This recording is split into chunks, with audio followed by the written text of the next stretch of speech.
Camino hasta el restaurante de la esquina. Estoy emocionado porque es la primera vez que voy a ver en persona a Lucía, la chica que atendió el teléfono de los delivery que pedían las primeras semanas de aislamiento duro. Por su voz en el teléfono estoy bastante convencido de que es hermosa. Atravieso todos los protocolos hasta llegar a la caja. Claro, no le voy a ver la cara. Tiene barbijo. Podcast pandémicos. Lívido en tiempos de aislamiento. Con la participación de César Jones, director de cine referente de la industria pornográfica argentina. Mucha gente se avino a consumir porno de manera febril, una respuesta inconsciente, digamos, ¿no? La famosa puja entre Eros y Tánatos se vio más clara que nunca. Valeria Farfanalé, psicóloga, sexóloga e influencer. Ha traído cambios en las relaciones y en la manera de relacionarse de las parejas. Entonces, parejas que, por ejemplo, de más de 30, con hijos, han tenido que reorganizar toda su vida sexual en pos de que los chicos están todo el tiempo en casa. Y Eugenia Sirpo, socióloga especialista en bioética. La sexualidad es un mundo maravilloso que nos puede llevar muy lejos y que puede hacernos descubrir aspectos de nuestra personalidad sumamente enriquecedores, que tienen que ver, por ejemplo, con la creatividad.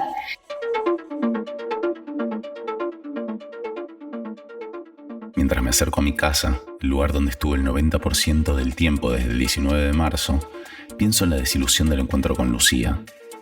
Estoy seguro de que los dos deseábamos descubrirnos el rostro y hasta por el movimiento de sus cejas juraría que me sonrió varias veces. Esta situación fue el disparador de las preguntas que motivaron este podcast. ¿Qué le pasó a las personas con el aislamiento y una conducta tan importante para los humanos como las relaciones interpersonales, la seducción y la sensualidad? ¿Qué hábitos adquirió la gente ante la falta de la presencia física o por el tedio de la convivencia? ¿Qué rol tuvo la pornografía durante la cuarentena? Cuando recién apersonado el COVID y decretada la cuarentena aquí en Argentina, me pareció que dominó el miedo comunitariamente, cuando no el terror. Yo mismo pasé por esa fase, estuve los primeros meses directamente aterrorizado, ¿no? Hasta que información y costumbre mediante, ya a esta altura el COVID es un vecino más, medio mala onda, pero nada más, ¿qué le vamos a hacer? Está ahí. Pero me pareció, toda esa pulsión de muerte requirió una respuesta erótica, digamos, en contrario, y que luego, así como yo te digo que pasé del terror, digamos, a una especie de convivencia más o menos saludable con este muchachito, me parece que eso también pasó a nivel social y que esos saltos en el búmetro finalmente se estabilizaron. La pandemia fue un momento de reconexión, primero con el tiempo no productivo, pensando justamente en la libido sexual, en la libido erótico, en esa energía libidinal que todos tenemos. Hay quienes la pusieron en pintar, hay quienes la pusieron en volver a tocar un instrumento que hacía mucho que no habían, en recuperar lecturas que habían dejado detenidas, o hacer todas esas cosas a la vez, reconectarse con las parejas, tener más ejercicio de la sexualidad, hablar, tener posibilidad, che, y si compramos un juguete, che, y si vemos una peli, che, y si... Cada pareja es un mundo, vamos a arrancar desde eso, entonces obviamente a cada pareja le afecta de manera distinta, cambian algunas particularidades del vínculo, ¿no? O sea, están todo el día trabajando en casa, desde la compu, se ven todo el tiempo, lo que antes tenía un halo de misterio quizás, ahora ya no tanto. Y no solo eso, sino que están también los chicos en casa. Eso en parejas que conviven, familias, digamos, que tienen hijos. Con respecto a las parejas en general, las parejas que no conviven, lo que ha ayudado bastante, bueno, es el tema del sexting. En un principio en la pandemia, cuando se dio, digamos, esa indicación, por así decirlo, y no nos podíamos ver para nada, entonces esto del sexting abrió como nuevas puertas al disfrute. @Luz del Aire, te encontré. Hola Lucía, soy el que te llama siempre para los delivery, desde Córdoba al 5400. Pasé a buscar el pedido personalmente y me quedé con ganas de conocerte sin barbijo. Ahora que veo tus fotos, no me equivoco, sos muy linda. Escuchame, se acaba el mundo. ¿Me pasas tu WhatsApp? yo creí notar que campeó un pensamiento que podríamos sintetizar así, ¿no? Se está pudriendo todo, mejor me voy a animar a vivir, ¿viste? Lo noté en las relaciones humanas, en el ámbito sensual, supe de gente que llamó viejos, no diría amores, pero viejas atracciones que habían quedado 30 años atrás, ¿viste? Y se mandaban WhatsApp y todo esta situación dejó como un tablero plano en donde incluso el tiempo dejó de tener relevancia, digamos. La sensación de inminencia de un acabose, aunque no fuera tal, pero una pandemia de semejante magnitud, además azuzada de manera con tintes catastróficos por los medios, ¿no? Por los grandes medios, de una manera machacante, truculenta, genera, digamos, una sensación o una imagen, una proyección de acabose inminente. Y frente a eso, digamos, me parece que la respuesta de la psique es relajarse y abrir los diques, digamos, de cuestiones que pudieran estar reprimidas. Hay gente que se está animando a probar cosas en cuestiones sexuales, desde dildos, juguetes sexuales, andás a ver, hasta prácticas. Total, mañana nos morimos, se va toda la mierda. Bueno, era un poco eso lo que campeaba, aunque la gente racionalmente no pensara que mañana se iba a extinguir la raza humana, pero había una fantasía fundada en un suceso real que era un poco de extinción o apocalíptica. Hay personas a las que les pasaba que no se podían ver o no podían tener encuentros sexuales y estaban con una libido exacerbada. Y otras personas que sufrían justamente el no saber qué va a pasar con el país, con el mundo, con la pandemia, con los contagios, y tuvieron una baja de esa libido. Cambió un poco la manera de relacionarlos y la manera de vincularnos con lo sexual, que creo que nos habilitó también a conectarnos con nuestro cuerpo. Mucho de lo que es la masturbación, fue como habilitado esto. Y también, bueno, el hecho de grabarse, poder sacarse fotos. Y desde el Ministerio de Salud se recomendó, en un principio en la pandemia, para que justamente no se vean y la gente no se contagie, el sexting. Y cuando se recomienda el sexting empezamos todos a preguntarnos qué es, cómo se hace, y creo que esto cambió un poco la manera de vincularnos, como que nos adherimos más a los telefonitos, a lo que es la compu, un mensaje de texto. Lo que yo creo que no nos dábamos cuenta es que el sexting en realidad siempre existió. Desde que éramos jóvenes, con el inicio del internet, conocemos lo que era Mirk, lo que era ICQ. De hecho, el hecho nada más de mandar mensajes de textos calientes, por así decirlo, desde un celular a otro, ya es sexting. Pero bueno, ahora con la pandemia de pronto se puso muy de moda y fue una manera de vincularnos en un principio en la pandemia, ¿no? Para cuidarnos también y cuidar del otro. El sexting como tal, por ejemplo, tener sexo por WhatsApp, me parece una genialidad. Entonces, me parece bien que que se haya alentado, de hecho, que el gobierno lo haya alentado, me parece que no es algo de ahora. La sexualidad se escribe, hay un montón de poesía erótica, de prosas eróticas, que son eróticas, que erotizan, algunas más subidas de tono, por usar una palabra, una expresión. Sí me parece que hay que cuidar mucho la intimidad, la privacidad y demás. Después, otro cantar tiene que ver con eso, es quién se queda con esa base de datos. Si se la deja Google, si se la deja, no sé, Zoom, quién registra todas esas imágenes, porque no, en el ciberespacio esta cosa como difícil de entender para por lo menos la socióloga, qué pasa con esas imágenes después. Entonces, yo creo que la pandemia, volviendo al tema de la pandemia, el autoerotismo o el ejercicio de la sexualidad, destacar que hay gente que la han pasado muy bien y hay personas que la han pasado muy mal. En el pasarla bien me refiero a la posibilidad de encuentro, de tiempo frisado para que las personas podamos pensar en nuestra propia sexualidad, podamos pensar en comunicar con la otra persona, en la mirada, en compartir un mate y de paso, bueno, qué sé yo, terminar teniendo sexo a las 11 de la mañana un día miércoles, cuando en condiciones normales vos a esa hora sos empleado de un banco. Eso sin duda es una maravilla que haya ocurrido durante la pandemia. Y así también ha pasado que un montón de gente ha descubierto o se ha encontrado encerrada en situación de violencia. Lucía todavía no me responde los mensajes que le mandé al Instagram. Voy a aprovechar este rato libre para probar la suscripción gratis.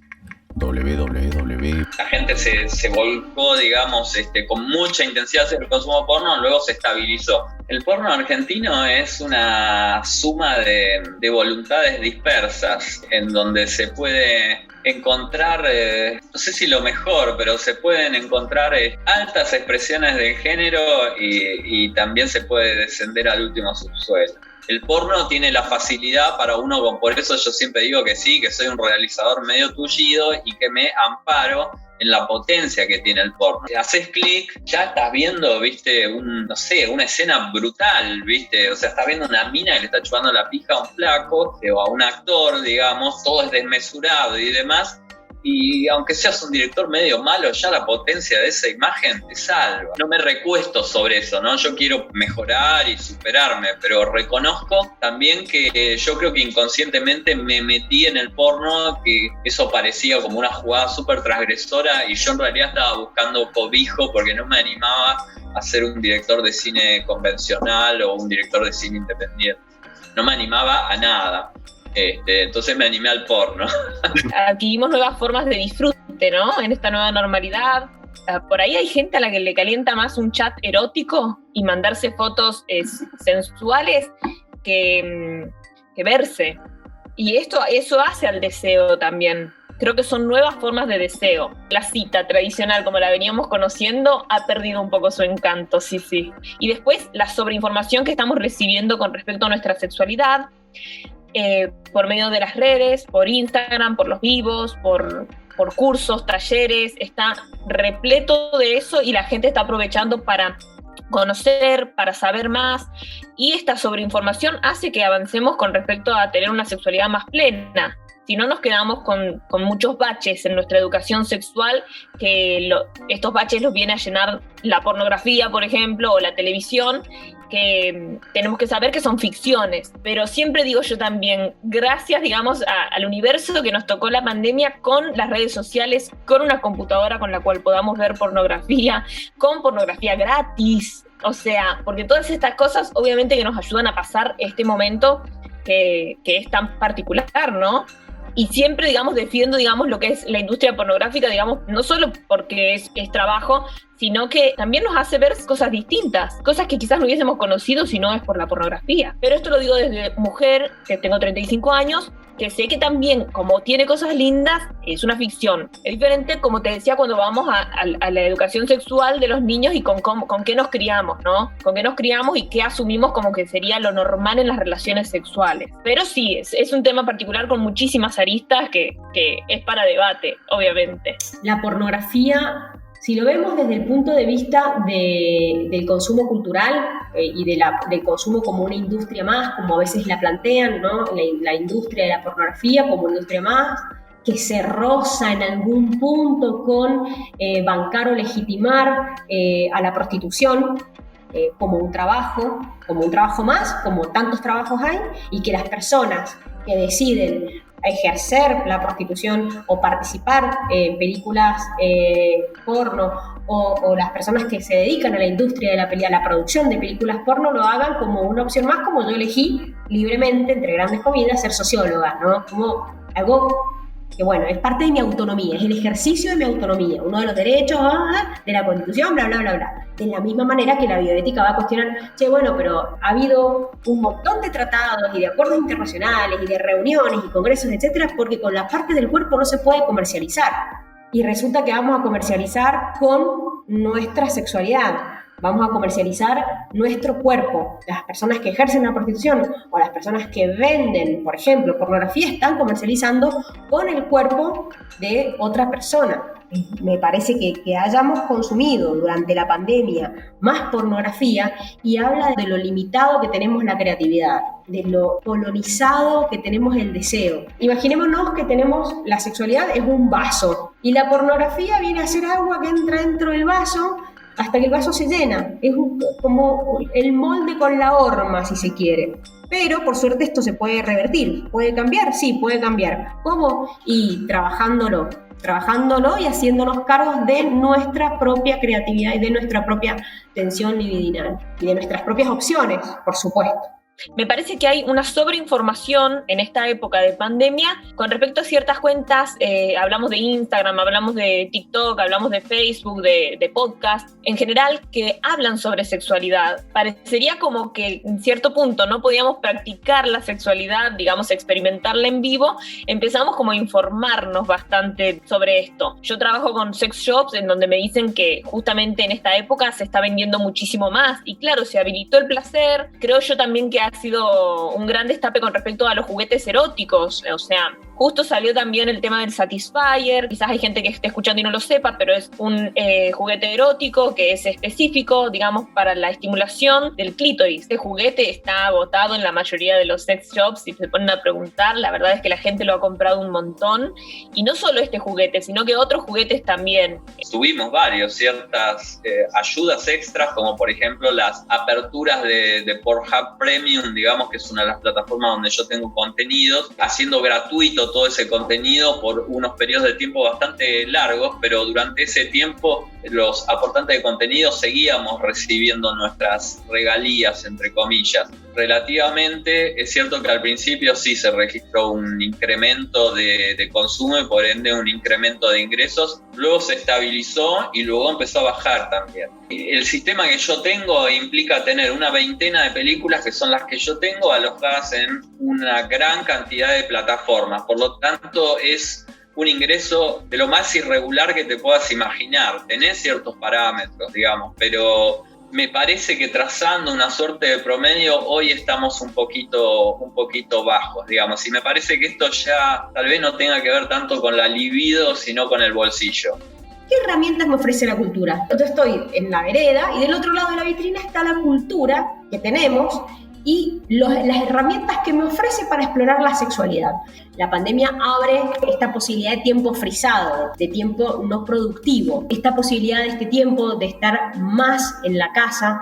Lo que es realmente curioso, lo que es realmente importante, lo que abre la ventana es justamente darle a la sexualidad rienda suelta. Qué bueno que respondiste, Lucía. Nos vemos el viernes entonces a las 22. Finalmente vamos a poder conversar mirándonos las caras. Te paso el link de Zoom. Escuchar a César, Vale y Eugenia nos hizo entender la necesidad de seguir pensando este mundo. Por eso, en el próximo podcast vamos a explorar los submundos de la sexualidad, el bondage, los swingers y el contraste con el poliamor, entrevistando a personas que tienen estas prácticas como una forma de vida. Escrito, dirigido y editado por Marino Moro. Locución, Laila Wagner. Producción periodística, Juan Cruz Guido. Contenido producido para el Instituto Superior de Enseñanza Radiofónica. Podcast pandémicos.